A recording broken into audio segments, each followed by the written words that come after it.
day 26 out of 100 of posting 5 lessons I've learned after getting my body back into shape. I remember when I first started working out, how much I actually hated doing what I used to love. I was obsessed about, and I would get so anxious before entering a gym just because of how fat I was. It was crazy. So those of you who are fat or have been fat, you get me. And just looking at myself in the mirror, let alone walking uncomfortably into a mirror, trying to fit and squeeze into a machine that's meant for like skinny people is what I always said. So every session just felt like a battle, and getting off the couch, going there was a battle, showing up, finishing the workout, let alone, right? I always wanted to quit too, like 5 minutes in.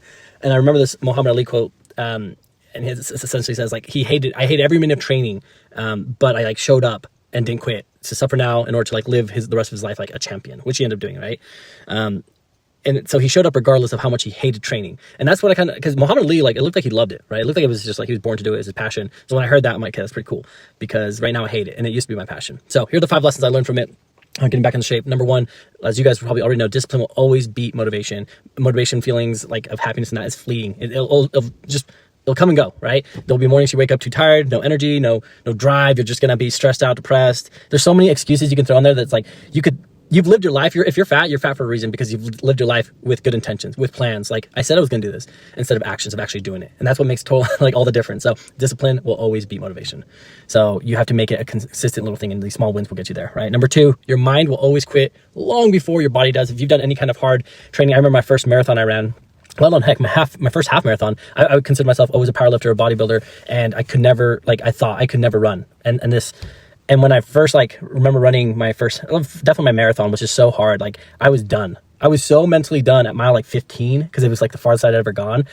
And my mind just said, okay, just one more mile, or one more half mile, one more song. I just remember and I pushed myself to a marathon. And then at the end, I was running marathons within a month. Like I ran 100 miles in 1 month, and just for random challenges like that. So you never know, because you listen to your dang mind instead of listening to your body. It's like, dude, I can go all day. You always have more on the gas, way more than you think.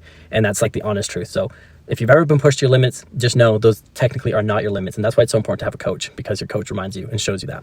Number 3, you'll want to quit right before it gets good. Kind of going with what's being said earlier, is just you're gonna get to the point, you've accomplished a lot already, and then you're so dang close to your goal body weight, whatever it is, right? The numbers on the scale, I don't know what it may be, and then you just sabotage yourself because you've never been there. You don't think you deserve it, whatever it may be. You kind of go back to the old programming that got you stuck in the first place, instead of the new program that you need to get you to the point where you've never been.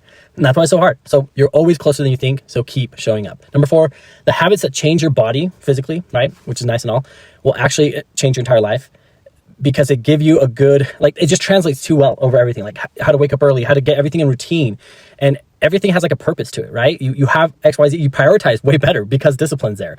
And because of routine, you have to decide, oh, do I have time for this? Do I make time for this? What's truly important for me and my goals? It translates over so well into life. So it's not just your body. It's kind of what I mentioned yesterday. It's the person you become from that. Number 5, your body's telling the truth about your daily choices. I kind of referenced this earlier, but everyone has goals, everyone has plans, and everyone says, I'll start this year, I'll start Monday. All the New Year's resolution people, gone, dead, right? So, in the end, the body reflects what you actually do, what you actually did, and in the private corners of the night, it tells people what happened.